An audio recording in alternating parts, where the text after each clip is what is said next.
बाहर भी होनी चाहिए। और यही बात भारत के लिए जो कभी बहुत बड़ी ताकत होती थी। एक जमाने में हम दुनिया के गुटनिरपेक्ष देशों के प्रमुख हुआ करते थे, नेता हुआ करते थे। ना हम रशिया की तरफ झुकते थे, ना हम अमेरिका की तरफ झुकते थे। दुनिया हमारे तरफ देखती थी जो किसी के तरफ झुकना नहीं चाहती थी। लेकिन आज पता नहीं हम कहां कहां झुक रहे हैं। हमारे छोटे छोटे पड़ोसी हमको कितने झुका रहे हैं। पाकिस्तान की तो खैर बात है, नेपाल हो, नीचे श्रीलंका हो, या इतने छोटे देश हम सोच भी नहीं सकते वो भारत को आंखें दिखा रहे हैं। कई देशों के राष्ट्रपति कौन हो यहां से तय होता था। कई देशों के प्रधानमंत्री, वहां के विदेश मंत्री कौन हो यहां से तय होता था। लेकिन जब यहां का ही प्रधानमंत्री और विदेश मंत्री कहीं और से तय होने लगे तो और जगह का करने का अधिकार हम खो बैठे। बहुत बड़ी चिंता की बात है कि हमारे पड़ोसी ही अब हमारी समस्या बन रहे हैं। हमारे पड़ोसी हमारे दुश्मन राष्ट्रों के लिए बफर स्टेट बन रहे हैं। क्या यह सही है? क्या है इसके कारण? क्या है इसके परिणाम? और क्या हो सकते हैं इसके उपाय? विषय थोड़ा बड़ा है, गंभीर है, लेकिन इस देश के हर व्यक्ति को समझना जरूरी है और इसलिए बिंदास बोल में हम आपके सामने लाए हैं। क्या है आपका कहना? आप हमेशा की तरह कॉल करके अपनी बात को रख सकते हैं। आप www.sudarshannews.com पर अपनी बात को सोशल मीडिया के द्वारा भेज सकते हैं। आप हमें SMS, कॉल और सोशल नेटवर्क के द्वारा भी प्रतिक्रिया दे सकते हैं। आपकी प्रतिक्रिया लेने के पहले हम नजर डालते हैं मुद्दे पर। कांग्रेस सरकार की विदेश नीति की विफलता एक बार फिर से सामने आई है। भारतीय मछुआरों की हत्या के आरोपी 2 इटालियन नौसैनिकों के भारत वापस न भेजने के इटली के फैसले के बाद दोनों देशों के बीच उपजे विवाद ने सरकार की विदेश नीति पर नई बहस छेड़ दी है। वहीं दूसरी ओर पाकिस्तान भारत को आंखें दिखा रहा है। भारत के संसद पर हमले के दोषी अफजल गुरु को फांसी दिए जाने के विरोध में पाकिस्तान अपने संसद में निंदा प्रस्ताव को पास कर भारत के लोकतांत्रिक व्यवस्था को ठेंगा दिखा रहा है और इटली जैसा देश भारतीय सर्वोच्च न्यायालय की कानूनी प्रक्रिया का मजाक उड़ा रहे हैं। सरकार की विफलता खुद चीख चीख कर बता रही है कि भारतीय सत्ताधीशों की विदेश नीति किस प्रकार से विफल हो चुकी है। ऐसे में सवाल खड़ा होता है कि क्या सरकार की यह राजनयिक नाकामी नहीं है? बात चाहे इटली के नौसैनिकों की हो या फिर पाकिस्तान द्वारा पोषित आतंकवाद की हो, हर जगह भारत के हुक्मरानों की असफलता साफ नजर आती है। आज भले ही इसके लिए दोष इटली को दें या फिर पाकिस्तान को दें, लेकिन सच्चाई यही है कि भारत सरकार को अपनी खुद की गलती अब भी नजर नहीं आ रही। यहीं से शुरू होता है हमारी विदेश नीति की विफलता। आज पाकिस्तानी आर्मी हमारे देश के जवानों का सर काट कर ले जा रहे हैं, तो दूसरी ओर भारत के विदेश मंत्री पाकिस्तान के प्रधानमंत्री को बिरयानी खिलाकर अपने देश में स्वागत करते हैं। क्या कांग्रेस सरकार की यही है विदेश नीति? पाकिस्तानी प्रधानमंत्री को दिए गए भोज के बाद वहां की मीडिया में जोर शोर से यह प्रचार करना शुरू कर दिया गया कि अगर भारतीय सैनिकों की हत्या पाकिस्तान ने करवाया होता तो भारतीय विदेश मंत्री पाक पीएम से मिलते भी नहीं, भोज देना तो दूर की बात होती। आज दुनिया इस सच को जानती है कि जिसके दिए जख्मों से दिल छलनी हो तो मिलना तो दूर, देखना भी अच्छा नहीं लगता। और यहाँ तो हम उनसे मिलने के लिए दिल्ली से जयपुर का रास्ता भी तय कर लिए। हमारी विदेश नीति की दुर्बलता हमारे सामने समस्याओं का पहाड़ खड़ा कर रहा है, मगर सरकार पाक प्रेम के नाम पर देश की अस्मिता के साथ खिलवाड़ कर रही है। कांग्रेस पार्टी हमेशा से ही पंडित नेहरू को भारत की विदेश नीति के अनुकरणीय कर्णधार के रूप में प्रस्तुत करती रही है। जिस नेहरू के विदेश नीति के चलते भारत चीन के साथ युद्ध हार गया, पाकिस्तान से निपटने में उसकी गलत नीति ने आतंकवाद और कश्मीर जैसे 2 घाव बना दिए जो आज तक देश के लिए दुखदायी बने हुए हैं। 1947 से 1964 तक पंडित नेहरू खुद विदेश मंत्री भी थे। सवाल यहाँ ये भी है कि अगर पाकिस्तानी प्रधानमंत्री का भारत में निजी दौरा था तो किसी भी भारतीय मंत्री को वहां जाने की आवश्यकता क्या थी, वो भी उस हालत में जब हर भारतवासियों के सीने में पाकिस्तानी सेना द्वारा दिया गया घाव नासूर की तरह चुभ रहा है। आज देश में न जाने कितने बम धमाके हुए, कश्मीर खून से लाल हो गया और देश का सीना जख्म से करा रहा है, पर पाकिस्तान को लेकर भारत की नीति क्या है ये अब भी स्पष्ट नहीं है। आज एक अदना सा पाकिस्तान भारत को धमका रहा है। ऐसे में सवाल खड़ा होता है कि क्या हमारी विदेश नीति विफल हो गई है? वैसे तो हम फिलहाल कहा सफल ही नहीं हो रहे, तो उसमें विदेश नीति में सफल हो ऐसा भी कहा संभव है। लेकिन इटली ने तो बिल्कुल इस सारी चीजों को हमारे औकात दिखाने जैसी बात कर दी और इस देश के सर्वोच्च न्यायालय में इटली के राजदूत ने, एम्बेसडर ने जो हलफनामा दिया उसका ही उल्लंघन किया गया। अब सरकार हाथ पर हाथ धरे बैठे हैं। कहने के लिए तो वहां आदेश दिए गए हैं पूरे एयरपोर्ट पर और सारे भारत के बाहर जाने वाले एग्जिट पॉइंट पर कि राजदूत को बाहर जाने नहीं देंगे, लेकिन जो औकात इटली ने दिखानी थी वो दिखाती है। बात केवल इटली की नहीं है, केवल पाकिस्तान की नहीं है। दुनिया में छोटे बड़े देश अब हमारी नहीं मानते हैं, नहीं सुनते हैं। ऐसा क्यों? आइए आप अपनी बात रखकर इस पर प्रकाश डालिए। हम कारण, परिणाम और उपाय इन 3 स्टेज पर इस कार्यक्रम को लेकर जाएंगे। चलते हैं कुछ कॉलर के पास। नमस्कार सुरेश जी। नमस्कार, मैं संजय उपाध्याय पश्चिम बंगाल हवड़ा से बोल रहा हूँ। हाँ, जब शरीर की रक्षा प्रणाली कमजोर हो जाती है तो मक्खियां भी जीने नहीं देती। वही स्थिति भारत की है। आज भूटान को छोड़कर भारत के सभी पड़ोसी देशों से भारत के रिश्ते सामान्य नहीं है।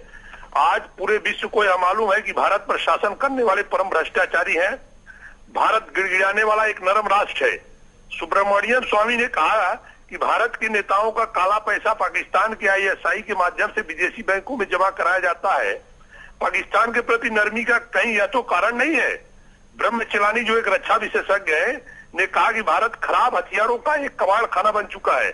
आज स्थिति यह है कि भारत परंपरागत युद्ध में पाकिस्तान के समकक्ष आ चुका है। विदेश नीति तभी मजबूत रह सकती है जब कोई देश अपने स्वाभिमान की रक्षा हर कीमत पर कर सकता है। इजराइल इसका एक जीता जाता उदाहरण है। भारत की स्थिति 2004 में क्या थी? जो अमेरिका 2004 में परमाणु परीक्षण के प्रतिबंध के बावजूद भारत का समर्थन करने लगा, वही आज इटली जैसा पिद्दी देश भारत को आंखें दिखा रहा है। अगर भारत में चल रहे इटली के सारे बैंक बंद कर दिए जाएं तो इटली तुरंत सरेंडर हो जाए, लेकिन राष्ट्र भ्रष्ट नेताओं का पैसा कैसे विदेश जाएगा? क्या कारण है कि चाणक्य के इस देश में हमारी कूटनीति असफल हो चुकी है? भगवान राम ने बिना अयोध्या से सेना बुलाए वानरों की सेना संगठित कर विभीषण का सहयोग लेकर अति बलशाली मेघनाथ को मकर रावण सबका वध करते हुए लंका पर विजय प्राप्त किए। सफल विदेशी नीति का सूत्र हमारे रामायण में है। मैं एक छोटी सी कविता बोलना चाहता हूँ कि स्वाभिमान किस तरह होना चाहिए देश का। सिंह का दहाड़ हो, ब्रज सा प्रहार हो, झुके नहीं, टूटे नहीं, बैठो नहीं घरों में, अब प्रवाह अब रुके नहीं, क्षमा नहीं कठोर बन, शत्रु पर प्रहार कर, भ्रष्ट हो गया है तंत्र इसको तार तार कर, स्वतंत्रता का शर्त है पछाड़, सोच को तू सुख गया है स्रोत, राष्ट्रभक्ति का अगर कहीं इन देशद्रोहियों से मुक्त अब राष्ट्र कर। भौंकता है चीनगर सीमाओं पर मेरे, शास्त्र रख शस्त्र ले, अभी स्वर्ण का शिकार कर, कदम उठ गए अगर अरुणाचल पर मेरे, लड़ाई यार पार कर, बीजिंग पर प्रहार कर, परमाणु का वार कर। धन्यवाद। क्या चीन पर प्रहार करेंगे? छोटा सा नेपाल जो हमारा ही कभी अपना हिस्सा था, हम उसको भी खो बैठे अपने विदेश नीति में। उस नेपाल का जो हमारा आज भी छोटे भाई के तौर पर होना चाहिए, उसका वहां पर जब सत्ता परिवर्तन होता है और प्रचंड जब वहां पर राष्ट्रपति बनता है तो भारत आने के बजाय वो पहले चीन जाता है, वो भी भारत के लीडरशिप के नाक पर लात मार के। अगले कॉलर के पास चलते हैं। नमस्कार। हाँ सुरेश जी नमस्कार। बोलिए। जय हिंद। जय हिंद, बोलिए। मैं अशोक पंचाल दिल्ली चादरा से बोल रहा हूँ। हाँ सुरेश जी, हम बचपन से सुदर्शन चक्र के बारे में सुनते आते हैं। हाँ, लेकिन आपकी कृपा से साक्षात दर्शन करने का मौका मिल रहा है आपके चैनल बिंदास बोल प्रोग्राम से। कृष्ण को तो सुदर्शन भेंट किया था परशुराम जी ने अधर्मियों का सर्वनाश करने के लिए। और अब देखना यह है कि कौन सा मनुष्य कृष्ण बनकर इस सुदर्शन को ग्रहण करता है जो इस हिंदुस्तान के अधर्मियों का सर्वनाश कर सके। बिल्कुल, ये 125 करोड़ लोगों को धारण करना है, सबने अपने हाथ में लेना है और तभी ये कंसों का हम नाश कर पाएंगे, हम ये कौरवों की सेना को रोंद पाएंगे। हम यहां पर आपको एक पैकेज दिखाते हैं कि कैसे हम कभी गुटनिरपेक्ष देश के तौर पर दुनिया के सामने एक आदर्श के रूप में थे।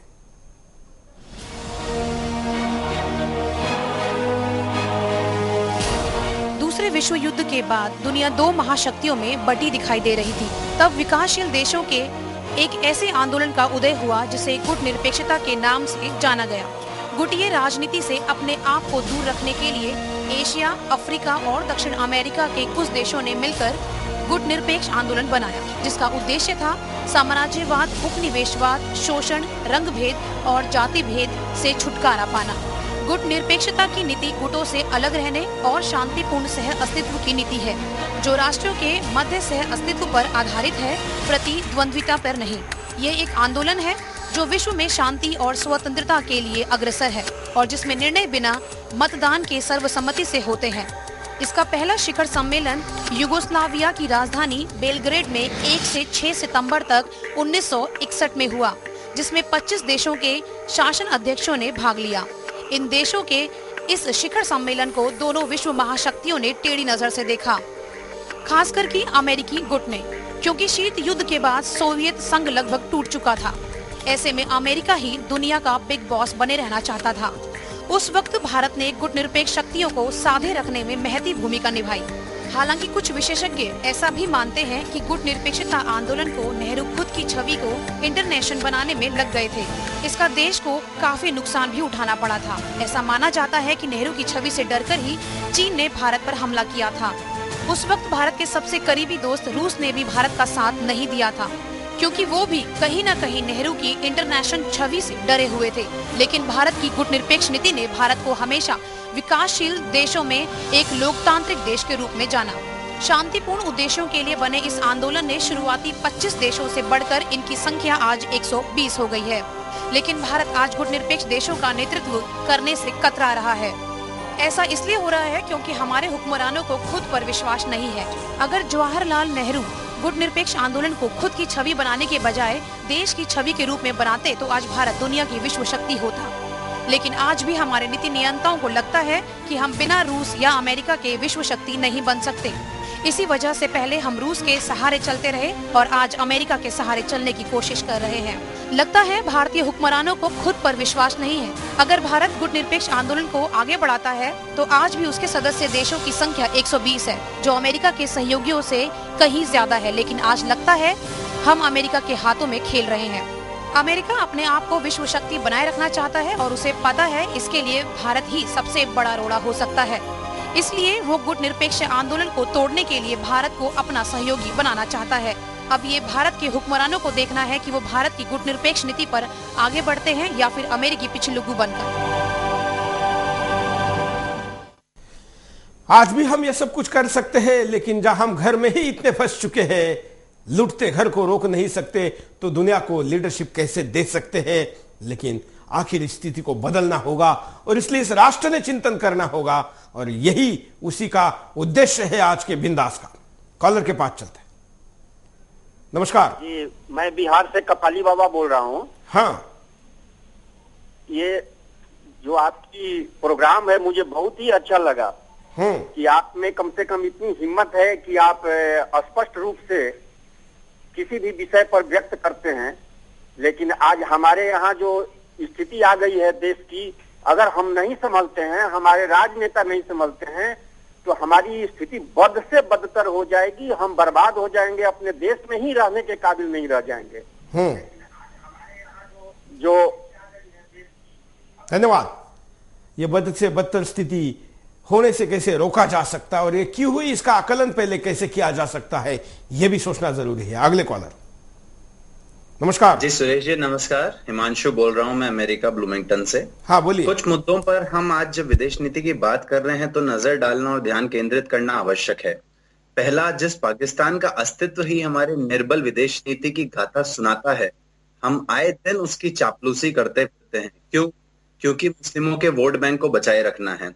इटली के वो सैनिक जो हमारे लोगों को मार के भाग गए, हमारी सरकार देख रही है। क्यों? क्योंकि सोनिया और चर्च के खिलाफ जाने में हम लोग निर्बल हैं। नेहरू जैसे बुद्धिहीन लोगों की नीतियों के कारण चाइना से हमें युद्ध में हारना पड़ा, अपमानित होना पड़ा। आज तक हम उसका बदला नहीं ले पाए।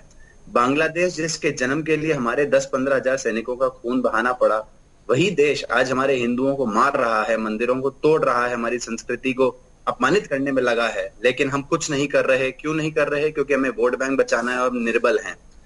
इन सब मुद्दों में एक ही बात नजर आती है कि हमारी राजनीतिक विफलता और निर्बलता है और हम आर्थिक रूप से असंपन्न हैं। आर्थिक रूप से जब तक हम संपन्न नहीं होंगे और राजनीतिक रूप से हम अच्छे से शक्तिशाली नहीं हो पाएंगे, तब तक कुछ नहीं होगा। एक ही उपाय है, हम राजनीतिक इच्छा शक्ति से मजबूत लोगों को चुनें और तभी देश का स्वर्णिम चरित्र फिर से चरितार्थ हो पाएगा। इसके लिए आवश्यक है कि मेरे देश के लोग, मेरे देश के बंधु जागृत हों, तथ्यों के आधार पर लोगों का चुनाव करना सीखें, मुद्दों के आधार पर लोगों का चुनाव करना सीखें, न कि जाति, धर्म, क्षेत्र के रामों पर सीखें। मोदी और शिवराज सिंह चौहान जैसे लोगों को देखें और तब भी हमारे देश की विदेशी नीति देश हित में मुड़ पाएगी। जय हिंद। धन्यवाद। बहुत अच्छी बात आपने कही है। और इस देश का युवा जो विदेश में भले ही करियर के लिए गया हो, लेकिन राष्ट्र का करियर सही दिशा में चले, इसके लिए जब सोचता है तो सुनकर बड़ा आनंद होता है कि हाँ, कुछ बचा है। आइए अगले कॉलर से बात करते हैं। नमस्कार। हाँ नमस्कार। शिरडी के लाल को मेरा प्रणाम। हनुमानगढ़ राजस्थान से सीपी वशिष्ठ बोल रहा हूँ जी। बोलिए बोलिए। मुझे अंदाजा है इस बात का कि भारत देश में प्रधानमंत्री श्रीमती इंदिरा गांधी थी, जिनकी विदेश नीति के आगे पूरा विश्व नतमस्तक था। मगर आज दुर्भाग्य है कि भारत की विदेश राजनीति पूर्णतः विफल है। जवानों के सिर काटे जा रहे हैं। खुर्शीद भर गए इंसान जो है आज पाकिस्तान के आगे नतमस्तक हो रहे हैं। हमें इन दुष्टों से भारत देश को बचाना है। मगर उससे पहले दो लाइनें मैं बोलना चाहता हूँ। बोलिए। जय बोलो उस वीर वृत्ति, जय बोलो उस धीर वृत्ति की, जिसने सोता देश जगाया, जिसने मिट्टी के पुतलों को वीरों का बाना पहनाया, जिसने आजादी लेने की एक नई राह निकाली और स्वयं उस पर चलने में जिसने अपना शीश चढ़ाया, और एक जंजीर तड़कती है भारत माता की। जय बोलो। जय श्री साईं। धन्यवाद। आप भी कॉल कर सकते हैं, अपनी बात को रख सकते हैं। कॉल करने के लिए स्क्रीन पर चल रहे नंबरों पर कॉल करिए। नए से नए लोग कॉल करें, नए मुद्दों के साथ करें, नए मुद्दों के साथ अपनी बात को रखें और इस मंथन को, चिंतन को राष्ट्र के हित के लिए आगे बढ़ाएं। अगले कॉलर। नमस्कार। हाँ, मैं इकबाल अब्दुल्ला बोल रहा हूँ सर, गुजरात से। बोलिए। मैं ये कहना चाहता हूँ, आप विदेश नीति की बात कर रहे हैं सर। हमारी सरकार तो वो है जो अभी प्रधानमंत्री आए थे पाकिस्तान के, उनको अजमेर के अंदर जहारत करनी थी। उन शैतानों को मालूम नहीं है कि ये धरती क्या है हमारी। हमारी भारत की जो धरती है, दुनिया के हर प्रधानमंत्री को यहाँ झुकना पड़ता है। ये इतनी पवित्र धरती है। और हमारी सरकार की नीति सर, आपको मैं बताना चाहता हूँ कि ये तो पाकिस्तान का प्रधानमंत्री आया था, अगर हाफिज सईद भी आता तो उसको गले लगा लेते। ऐसी नीति है सर हमारी। 2008 के अंदर सर आपने देखा बांग्लादेश के अंदर, शायद 8 या 9 का वो साल था कि सरहद के ऊपर हमारे सैनिकों को उन्होंने शहीद किए थे और बंदूक की नोक के ऊपर लटकाए थे सर। बिल्कुल। हमने कुछ नहीं किया सर। उसके बाद दो सर हमारे पवित्र ये भारत के नौजवान के 2 सर काटे, फिर भी हमने कुछ नहीं किया सर। और अफजल गुरु की जो फांसी हुई संसद के अंदर, पाकिस्तान ने उसका ठहराव पास किया, फिर भी हमने सिर्फ विरोध जताया। और हमारे सेना अध्यक्ष कहते हैं कि हम जवाब देंगे। कब जवाब देंगे? कोई जवाब ना देगा तो इस देश की जनता जागेगी और लात और गुस्सों से मिलकर पाकिस्तान को खलास कर देगी सर। हमें जागरूक होना पड़ेगा, सरकार को नहीं, जनता को जागरूक होना पड़ेगा सर। बिल्कुल। धन्यवाद। जब राजा सोता है तो देश की जनता को जागना पड़ता है, क्योंकि अगर वो भी सोई रही तो राष्ट्र खत्म हो जाता है। अगले कॉलर। नमस्कार। मैं छत्तीसगढ़ से बोल रहा था, शरद डरसेना। हाँ। मेरा मानना यह है कि विदेश नीति के मामले पे हम लोग शुरू से ही विफल हैं, क्योंकि हमारी जो राजनीति है वो वोट पे आधारित है। हाँ। और एक विशेष संप्रदाय को लेकर हम चलते हैं। अभी जो कुछ दिनों पहले जो हुआ, पाकिस्तान के द्वारा सिर काट के ले गया, उसके बावजूद हम हाथ पे हाथ धरे रह गए, कुछ नहीं कर पाए। मुझे ये समझ में नहीं आता, चाहे वो बीजेपी हो चाहे वो कांग्रेस हो, जब वो सत्ता पर आती है तो वो इस मामले पे कुछ क्यों नहीं कर पाती। इतने दिनों से हम कश्मीर के मामले को सुलझा नहीं पा रहे हैं, ये बहुत बड़ी हमारी विफलता है और हम कठपुतली बने हुए हैं। बिल्कुल।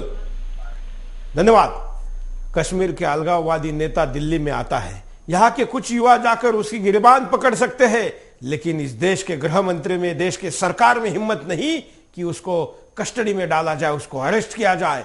छोटे से क्षेत्र को जहां पर अलगाववादी पाकिस्तान की शाह पर भारत को आह्वान करते हैं, उनको अगर हम रोकने की स्थिति में नहीं है तो चाइना जैसे महाकाय शत्रु को कैसे रोकेंगे।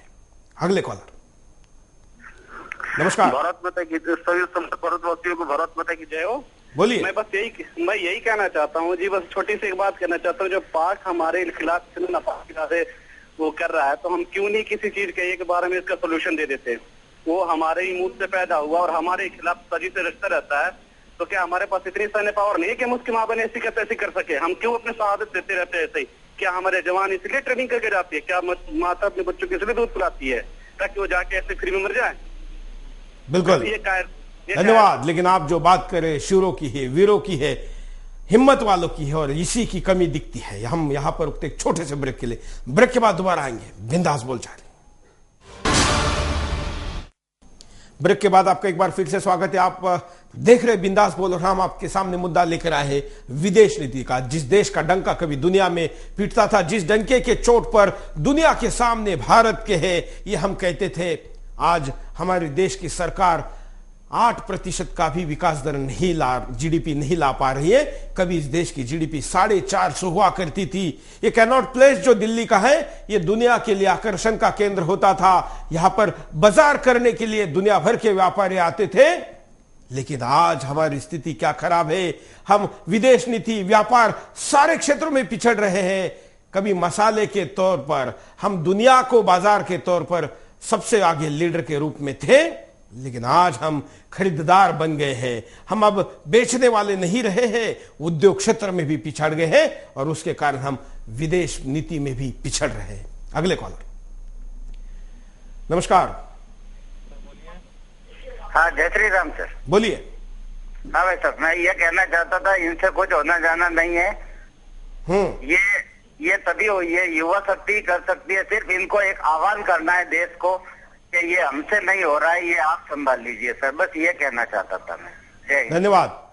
बुढ़ापे में ये करने की परंपरा हमारे देश में वैसे तो है, इसलिए वानप्रस्थ कहा जाता है, लेकिन राजनीति में, और खास करके पिछले कुछ सालों के राजनीति में इस चीज का अभाव है। इसलिए इसकी अपेक्षा मत करिए, आपको वोटों से ही इसका संदेश देना होगा। अगले कॉलर, नमस्कार। मैं दिल्ली से पवन बोल रहा हूँ। बोलिए सर। सुदर्शन के महानायक और जो बाहक होते हैं ना, वो आप हैं सर इस सदी के, ठीक है। और सदी को जिससे ले आने के लिए, और राजनीति की बात तो मैं ये करना चाह रहा हूँ कि जब लाल बहादुर शास्त्री ने जब भूख का वो पड़ा था संकट, उससे जो है एक दिन के लिए अपने परिवार में व्रत रखा था, तो इसलिए। और ये मनमोहन सिंह तो 7,500 रुपए की थाली खाते हैं, इसलिए हम अब कहाँ से ऐसी बात होगी? जय हिंद सर।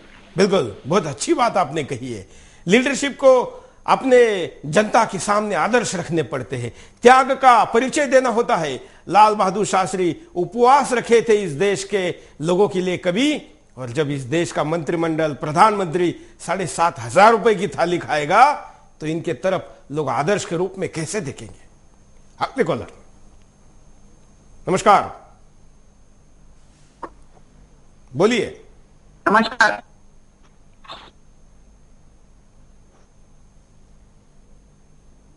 नमस्कार सुरेश जी। बोलिए, क्या कहना चाहते हैं आप? सर, मैं कहना चाहता हूँ कि हमें विदेश मंत्री से ही कोई उम्मीद नहीं है, क्योंकि वो पाकिस्तान से आए हुए लगते हैं। जहाँ सब लोग पाकिस्तान का विरोध करते हैं, वहाँ के प्रधानमंत्री जब आते हैं तो उनको लंच देते हैं, और अगले दिन कहते हैं कि पाकिस्तान के साथ हमारे संबंध ठीक जल्दी नहीं हो सकते हैं। हमें लगता है कि हमें अपने विदेश मंत्री के बारे में सोचना चाहिए, और उनकी जांच करवानी चाहिए कि उनके साजिश रिश्ते आईएसआई से तो नहीं है। जी नमस्कार। धन्यवाद। जिस देश के मंत्री के बारे में लोगों की ये राय है, ये प्रतिक्रिया है, ये संशय है, उसके ऊपर कैसे भरोसा किया जा सकता है? देश कैसे निर्भर रह सकता है? लेकिन निर्भर है। अगले कॉलर। वंदे मातरम। सुरेश जी बोलिए। मैं विजय शर्मा बीकानेर से बोल रहा हूँ। हाँ सुरेश जी, पाकिस्तान के लोगों के पास तो दिल और जिगर कभी भी नहीं था, क्योंकि जिस तरह से वो जघन्य कांड करते आए हैं भारतीय सैनिकों या भारत के लोगों के साथ, उससे पता चलता है उनके पास दिल नाम की कोई चीज नहीं है, और जिगर उनमें कभी रहा ही नहीं, क्योंकि इसीलिए वो भारत से सीधा लड़ने के बजाय पीठ में छुरा घोंपने का काम करते हैं। अब हमारे एक भाई चमेल सिंह का दिल और जिगर निकालकर उन्होंने जैसा उनके शव को सौंपा है, उससे पता चलता है कि उनके पास दिल और जिगर की कमी है। और हमारे एक मृत भाई की शव से भी उनको दिल जिगर की जरूरत पड़ रही है। लेकिन हमारे मंत्रियों में, प्रधानमंत्रियों में, विदेश मंत्रियों में इनमें भी दिल जिगर नहीं है, क्योंकि किसी ने भी ये नहीं पूछा पाकिस्तान से कि उनकी हिम्मत कैसे हुई कि हमारे एक भाई के शव से उन्होंने ये दिल जिगर कैसे निकाला। ये विदेश नीति की विफलता है, ये सरकार की विफलता है। जय हिंद। धन्यवाद। कई बार तो लगता है कि हमारे देश के नेता पाकिस्तान के नेताओं के सामने कैबिन में जाने के बाद कहीं हाथ जोड़कर तो क्षमा याचना नहीं करते हैं। ऐसा क्यों होता है कि हमारे नेताओं से ज्यादा पाकिस्तान के नेताओं की नीति, निर्णय और हिम्मत ज्यादा लगती है? ये चोर होकर भी, ये गुनहगार होकर भी हावी होते हैं और हम पीड़ित होकर भी उनके सामने शर्म क्यों होते हैं? क्या जो बात सुब्रमण्यम स्वामी में कही है कि इस देश के भ्रष्ट नेताओं का पैसा का विदेश में सेटलमेंट करने में आईएसआई का बड़ा रोल रहा है, क्या ये कारण है? इस पर भी सोचना होगा। अगले कॉलर। हेलो, नमस्कार। हाँ, जय हिंद सर। बोलिए। वीर भारती बात कर रहा हूँ सर, डेटन नोएडा से। आज हम विदेश नीति पे बात कर रहे हैं। तो जब देश गुलाम था तो विदेशी ईस्ट इंडिया कंपनी यहाँ आकर पूरे देश को खोखला कर गई, और आज जो हमारे देश आजाद होने के बाद भी देश की जो भ्रष्ट नेता हैं, इन भ्रष्ट नेताओं ने विदेशों में काला धन जमा कर रखा है, जिससे हमारे देश की नींव और विकास विकसित होने से जो है रुक रहा है। तो मैं ये कहूंगा, इन भ्रष्ट नेताओं को ये सोचना चाहिए कि देश के हित में कार्य करें और इस जो वापस ये जो काला धन है ये वापस लाया जाए। धन्यवाद। हम आपको दिखाते हैं कि पड़ोसियों के साथ हमारी क्या स्थिति है, कैसे संबंध है और कैसे विदेश नीति है। हमारी विदेश नीति की विफलता दुनिया में ही नहीं, हमारे पड़ोसियों के साथ भी दिखाई दे रही है। सबसे पहले बात करते हैं अपने विवादित पड़ोसी मुल्क पाकिस्तान की। वैसे था तो हमारा ही हिस्सा, मगर आज सबसे बड़े दुश्मन की तरह व्यवहार कर रहा है। इसके इस व्यवहार के लिए हम खुद ही जिम्मेदार हैं। पहले तो अलग पाकिस्तान बनाना ही सबसे बड़ी भूल थी, उसके बाद पाक के साथ नीतियों की विफलता। आज भी पाकिस्तान कश्मीर में खून खराबा कर रहा है। यहाँ पर सबसे बड़ी भूल की थी हमारे तत्कालीन प्रधानमंत्री जवाहरलाल नेहरू ने, जो कश्मीर भारत का अभिन्न अंग है उसे विवादित मुद्दा मानकर संयुक्त राष्ट्र संघ में ले गए। आज यही कश्मीर मसला भारत के गले की फांस बना हुआ है। बात यही नहीं रुकी। जो पड़ोसी हर शांति वार्ता के बाद हमारी पीठ में छुरा घोंपता रहा, उसी के साथ मनमोहन सिंह ने भी भारी चूक कर दी। शर्म शेख में मनमोहन सिंह ने पाक के बलूचिस्तान प्रांत में दखलंदाजी की बात लगभग स्वीकार कर ली थी। जो भारत कभी किसी देश के अंदरूनी मामलों में दखलंदाजी नहीं देता, वहां भारत के प्रधानमंत्री ने भारत को नीचा दिखाया। हमारी विदेश नीति की असफलता यहाँ तक ही नहीं रुकती। श्रीलंका के साथ भी हमारी नीति विफल रही। हमने अपने ही नागरिकों से लड़ने के लिए अपनी ही सेना वहां भेजी। अपने ही लोगों से मजबूरन हमारी सेना को लड़ना पड़ा। इसकी वजह से हमने अपने एक प्रधानमंत्री की हत्या होते अपनी आंखों से देखा। आज भी श्रीलंका आए दिन हमारे मछुआरों पर अत्याचार करता रहता है। भारत के तमिल नागरिक आज भी श्रीलंका में सुरक्षित नहीं है, फिर भी भारत की सरकार हाथ पर हाथ रख के बैठी है। जो नेपाल हमेशा भारत का सांस्कृतिक मित्र ही नहीं, छोटा भाई रहा, वह भी आज भारत विरोधी गतिविधियों में लिप्त है। जिस नेपाल के प्रधानमंत्री सबसे पहला विदेशी दौरा भारत का करते थे, वो आज पहले चीन जा रहे हैं। जिस देश के नागरिकों को भारत में आने के लिए वीजा की जरूरत तक नहीं थी, वो आज भारत विरोधी ताकतों का गढ़ बन रहा है। नेपाल के नेता चीन और पाकिस्तान को अपना बड़ा सहयोगी बता रहे हैं। जिस बांग्लादेश को स्वतंत्रता दिलाने के लिए भारत ने अपने जाबाज सिपाहियों को खोया, आज उसी बांग्लादेश में भारतीय हिंदू सुरक्षित नहीं है। बांग्लादेश में भारत विरोधी तत्व अपना पैर पसार रहे हैं। जिस म्यांमार से भारत के सांस्कृतिक रिश्ते रहे हैं, वो भी चीन का साथ देता दिखाई दे रहा है। कभी भारत और चीन ने नारा दिया था, भारत चीनी भाई भाई, मगर उसी चीन ने चुपके से भारत की पीठ में छुरा घोंप दिया। अब चीन का मकसद ही भारत को छोटे छोटे टुकड़ों में तोड़ना रह गया है। चीन ने भारत पर हमला करके भारत की हजारों किलोमीटर जमीन पर कब्जा कर लिया, मगर आज भी हम चीन के जातियों के खिलाफ कोई नीति नहीं बना पाए। चीन हमें हर ओर से घेरने को लगा हुआ है, चाहे वो समुद्री क्षेत्र हो या पर्वतीय क्षेत्र, चाहे वो पाकिस्तान के ग्वादर बंदरगाह पर अपनी उपस्थिति दर्ज करा रहा हो या फिर श्रीलंका के साथ बंदरगाह निर्माण करने में लगा हो। हर ओर से भारत को घेरने की तैयारी हो रही है। ऐसे में अगर भारत का पाक से युद्ध होता है तो ग्वादर बंदरगाह के जरिए चीन पाक सेना के साथ खड़ा होगा। भारत चीन के युद्ध में चीन भारत पर दोनों ओर से हमला कर सकता है। आज हर छोटे से छोटा पड़ोसी मुल्क भारत को आंख दिखा रहा है। अब इसे भारत की विदेश नीति की विफलता कहें या कुछ और। यह हमारी पड़ोसियों की साथ स्थिति है। हम चलते कॉलर के पास। नमस्कार। हेलो हेलो सुरेश जी, नमस्कार। बोलिए। सर मैं कहना चाहता हूं कि जो हमारे विदेश मंत्री है सलमान खुर्शीद साहब, इन्होंने तो पहले ही से इतनी चोरी कर रखी है, विकलांगों के पैसे खा रखे हैं और ऊपर से इनको विदेश मंत्री प्रमोट कर दिया है। तो कैसे विदेश नीति सफल हो सकती है सर? अगर अभी तो हमको चाहिए जैसे नरेंद्र मोदी जैसे साहसी प्रधानमंत्री चाहिए, नहीं तो ऐसा रोबोट को क्या करना है जिसके मुंह से आवाज ही नहीं निकलती तो क्या देश के बारे में सोचेगा? वो तो सिर्फ सोनिया गांधी के मुंह उससे चलेगा, जैसा सोनिया गांधी बोलेगी वैसे ही करेगा। उसके बस की तो कुछ नहीं है, वो तो पीछे से एक उसकी पुतले की तरह खड़ा करके रखा है आगे से और उसके पीछे जो करते रहो, बस उसने कुछ देखा ही नहीं जैसा ऐसा लगता है हमको तो। धन्यवाद सर। धन्यवाद। आप भी कॉल कर सकते हैं, अपनी बात को रख सकते हैं। अगले कॉलर। नमस्कार। हेलो, बोलिए। नमस्कार जी, मैं मनजीत कुमार मिश्रा बोल रहा था गुड़गांव से। हाँ। और सबसे पहली बात तो मैं आपका शुक्रिया अदा करना चाहता हूँ, दूरदर्शन न्यूज का शुक्रिया अदा करना चाहता हूँ, ताकि उन्होंने हमें ऐसा एक प्लेटफॉर्म दिया है जहाँ पे हम अपने कम से कम कुछ अपने देश के हित में बात कर सके, जो कि बाकी न्यूज चैनल्स नहीं करते। तो शुक्रिया सबसे पहले आपका। और दूसरी बात यह है कि आखिर हम सबसे मैं देख रहा हूँ सभी लोग पाकिस्तान को ही दोष दे रहे हैं। क्यों हम नहीं अपने घर में जो दोषी बैठे हैं हम उनको पहले निपटते हैं? क्योंकि ये सब जो भी पाकिस्तान हमें कमजोर क्यों समझता है? क्योंकि हम उन पर कोई अटैक नहीं करते, हम उसका कुछ रिएक्शन नहीं देते हैं। हमारी जो विदेश नीतियां हैं, हमारे जो मतलब रूल एंड रेगुलेशन है, हमने कुछ इतने कॉम्प्लिकेटेड बना रखे हैं ताकि हम आपस में उलझ के रह जाते हैं। जरूरत है कि हम सभी को पूरे, चाहे हिंदू या मुसलमान हो, चाहे हमारे भाजपा हो, कांग्रेस हो, कोई भी टीम हो, एक सब पे आधा है और आके हमें अपने राष्ट्र में एक ऐसा काम करना है ताकि हम जहाँ पे सिर्फ बातें ही ना कर सके, हाँ हम करना है तो हम राष्ट्र के लिए कुछ कर सके। जिस तरह आपने बिंदास बोल का आयोजन किया है, उसी तरह एक बिंदास के कोई प्रोग्राम शुरू कीजिए ताकि वहां पे हम अपनी आकर अपनी भक्ति भावना दिखा सके और दिखा सके कि हम सिर्फ फोन पे बात ही नहीं करना जानते, हम कुछ कर सकते हैं। बिल्कुल सुदर्शन, बहुत ही जल्द एक आपने अत्याधुनिक नए स्टूडियो में, नए कार्यालय में प्रवेश करने वाला है और वहां पर हम ऑडियंस के साथ, दर्शकों के साथ बिंदास करेंगे और वो भी नई सीरीज आपके सामने जल्द ही लेकर आएंगे। अगले कॉलर के पास चलते हैं।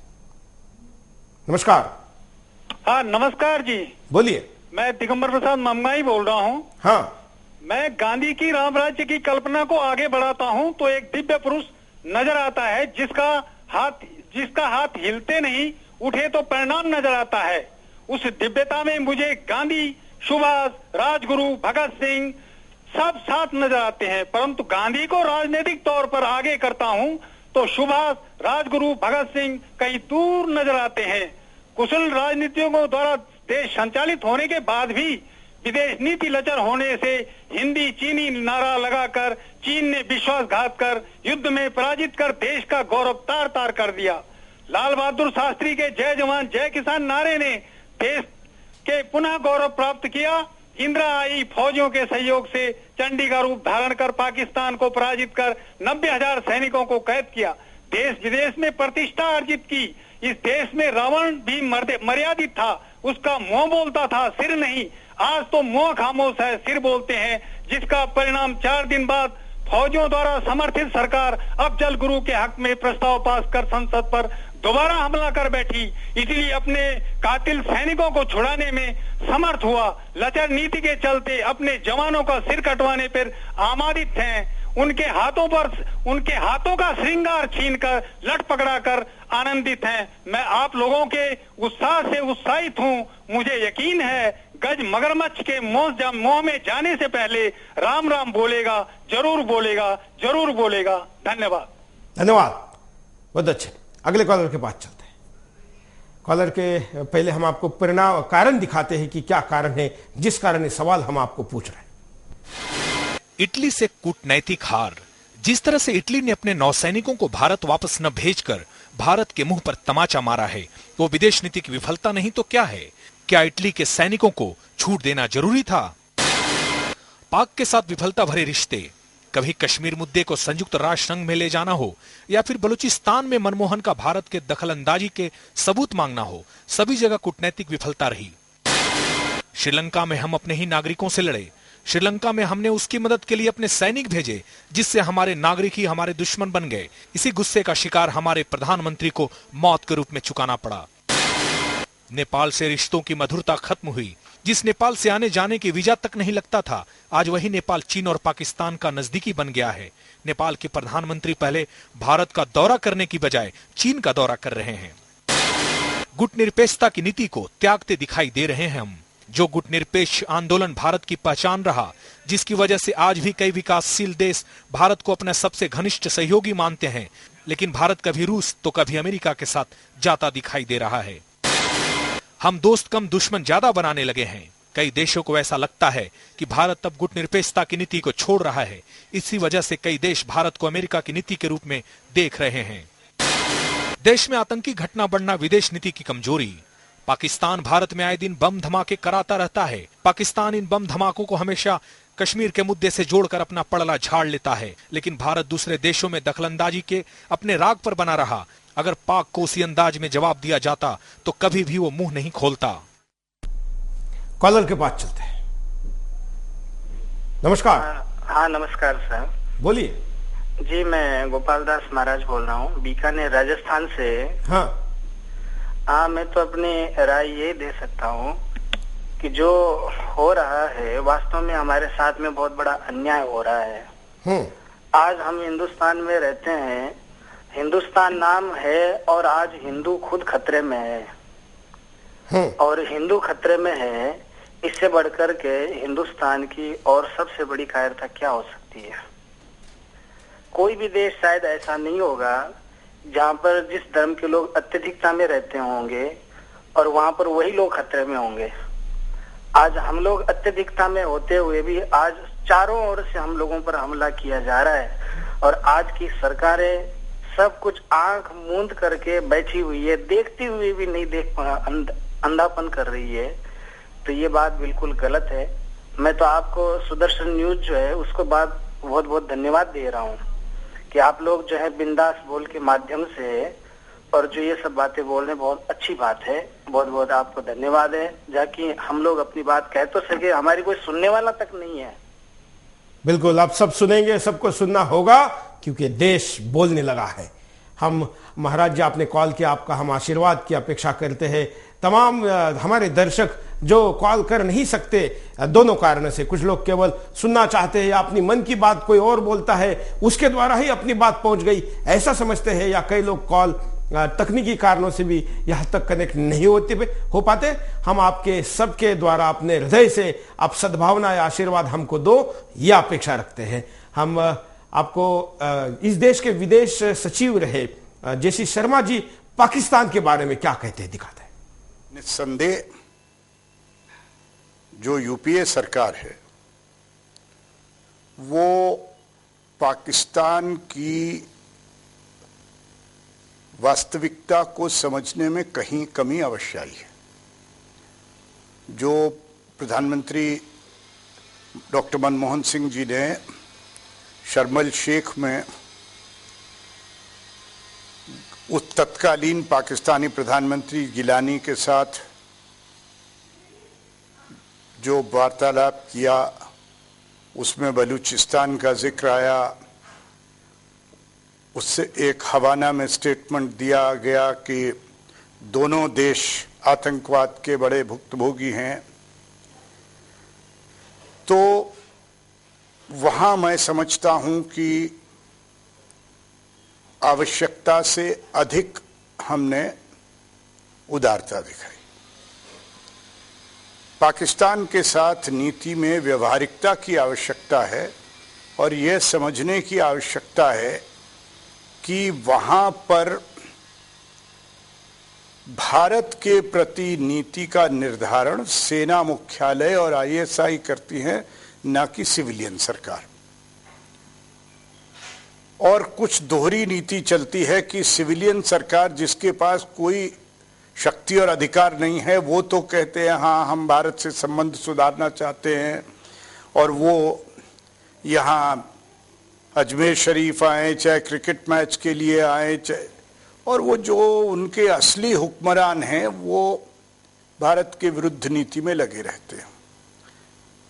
मैं वार्ता के विरुद्ध नहीं हूं, परंतु यह व्यवहारिकता को पूर्णतया ध्यान में रखते हुए ही बातचीत उनके साथ करनी चाहिए कि जो देश जहां कट्टरवाद आज बहुत गहरी जड़ें पकड़ चुका है, इतनी गहरी जड़ें कि अपने ही देश के अल्पसंख्यकों के विरुद्ध उन्हें बड़े से बड़ी आतंकवादी कार्यवाही करने में कोई संकोच नहीं है, ऐसे देश से हमें बहुत यथार्थ जानकर ही वार्तालाप करना चाहिए। और मैं समझता हूं कि इतनी कमी अवश्य रही है कि वो यथार्थवाद की कुछ कमी रही है। यथार्थवाद की कुछ कमी कहने के बजाय पूरा यथार्थवाद ही कमी है, यही स्थिति है जिस कारण हम आज अथार्थ हो चुके हैं। अगले कॉलर के पास चलते हैं। नमस्कार सुरेश जी, आपका बहुत बहुत धन्यवाद इस विषय को उठाने के लिए। पर मुझे ऐसा लगता है कि विदेश नीति की विफलता के पीछे हमारा सबसे बड़ा कारण है हमारा हथियारों का इंपोर्ट। आज सबसे बड़ी बात यह है कि हम अपने दम पर अपने हथियार नहीं बनाते हैं और विदेशी लोगों के हथियारों पर हमारी डिपेंडेंसी है, जिसकी वजह से आज हम इस समस्या को झेल रहे हैं कि हमें जगह जगह विदेशियों के हाथों मुंह की खानी पड़ती है।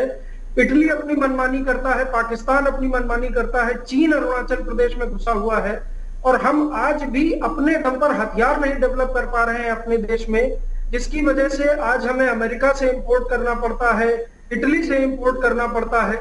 और हमें इसका नुकसान ये होता है कि हमारा अपना पैसा तो जाता ही है, हमें नतमस्तक होना पड़ता है अमरीकियों की बनाई हुई नीतियों पर।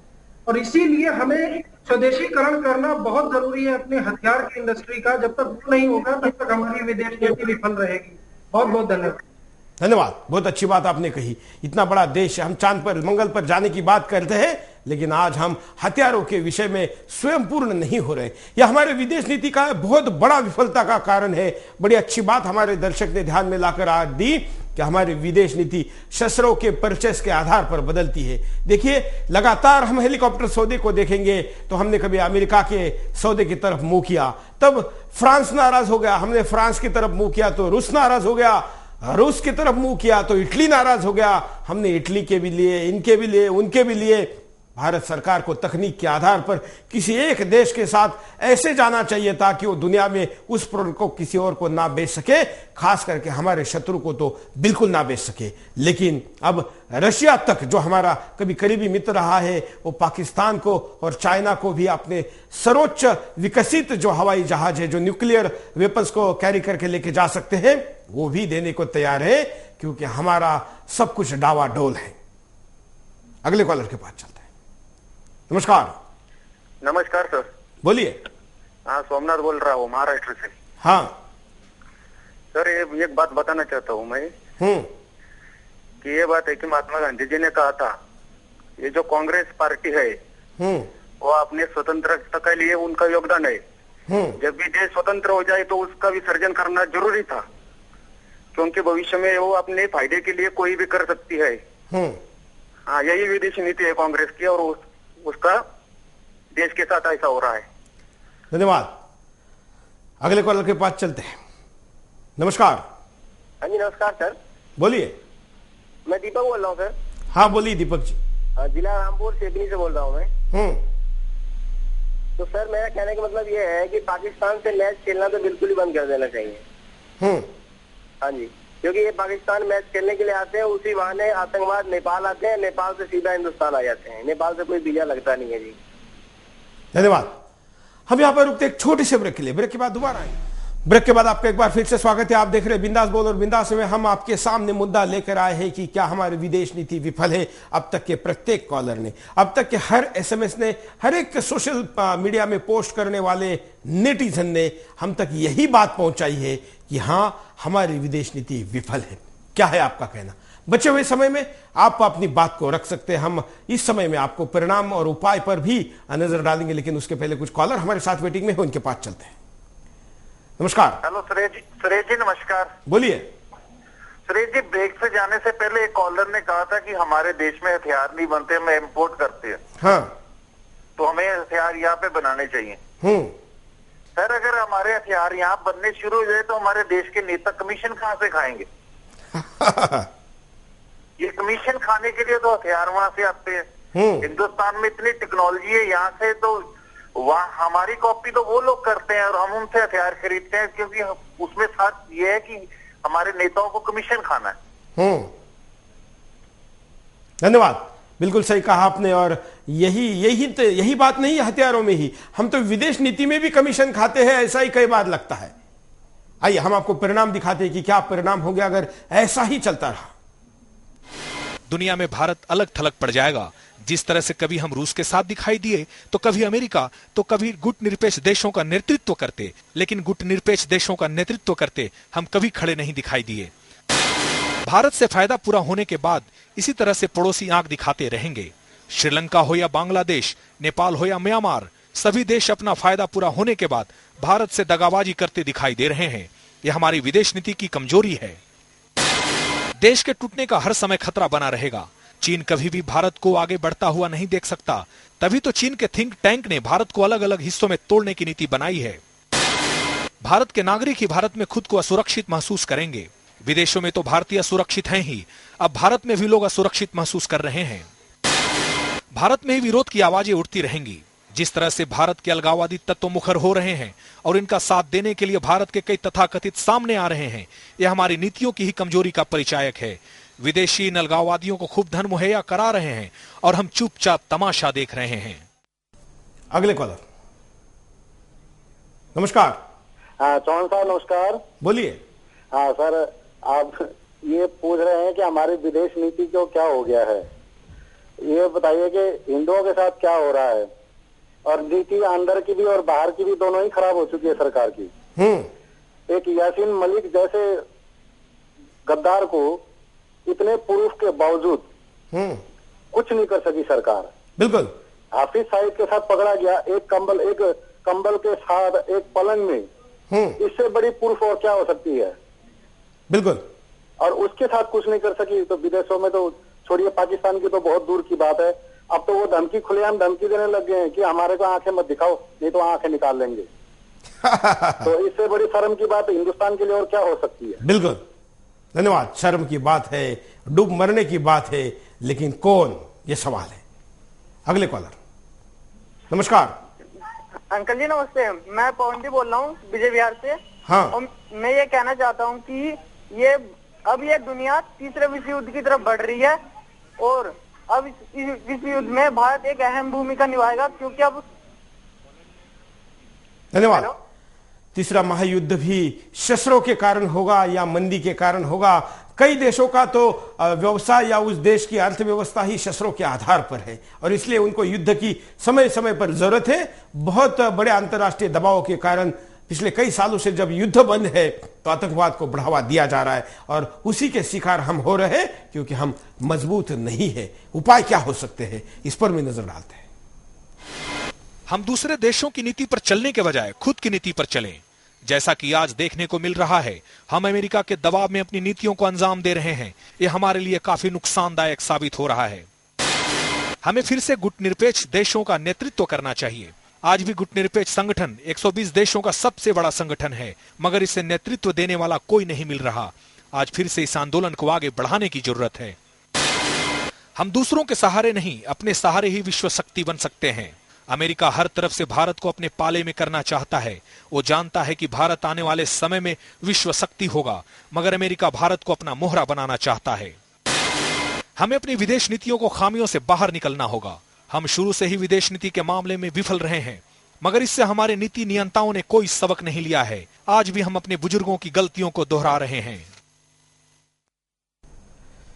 हमारे पास कई कॉलर वेटिंग में है, कई स्काइप के वीडियो कॉलर भी है, लेकिन हम आपको विदेश सचिव शर्मा जी की बाइट दिखाते हैं कि इटली के विषय में वो क्या कहते हैं।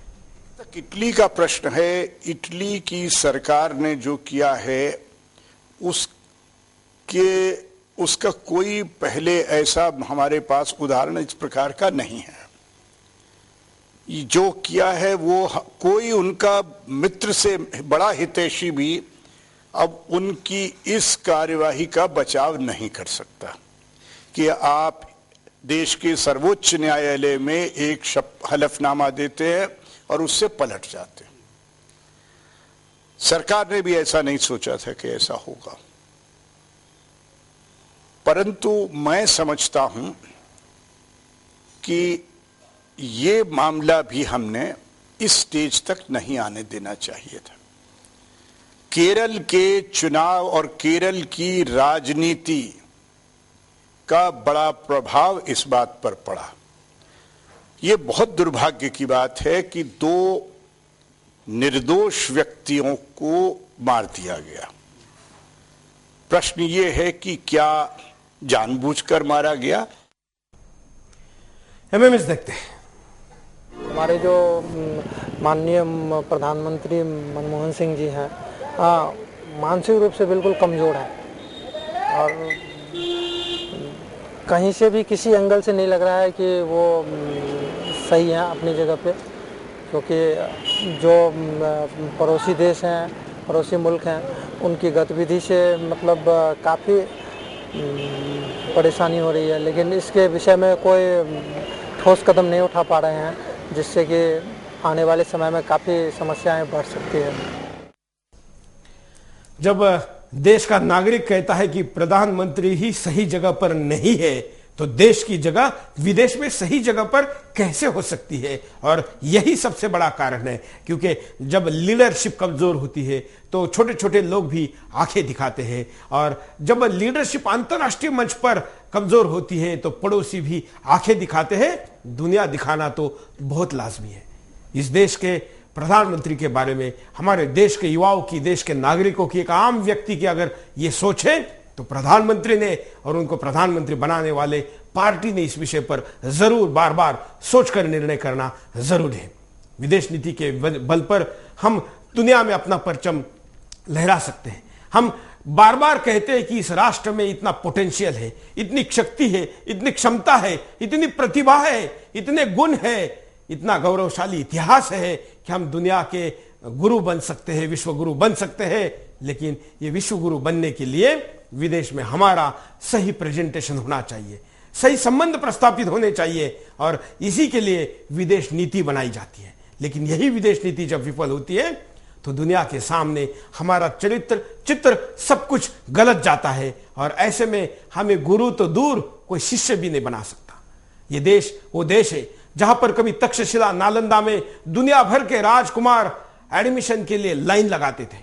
कहा जाता है, पुस्तकों में वर्णन है कि तक्षशिला नालंदा में जब उनको एडमिशन नहीं मिलता था, प्रवेश नहीं मिलता था, तो जो रोते थे उनके रोने से निकलने वाले आंसू से वहां पर कीचड़ इतना जम जाता था कि उसको निकालने के लिए 1000 के आसपास कर्मी लगाने पड़ते थे। इस देश को कभी गुरु कहकर इसके यहां पढ़कर आने के लिए लोग तैयार थे, लेकिन अब हम विश्व विद्यार्थी बन गए हैं और दुनिया के दूसरे देश के विश्वविद्यालय यहां आकर हमको पढ़ा रहे हैं। यही स्थिति हमारे विदेश नीति की है, जो हम दुनिया को कभी बताते हैं वो आज हमको बता रही है।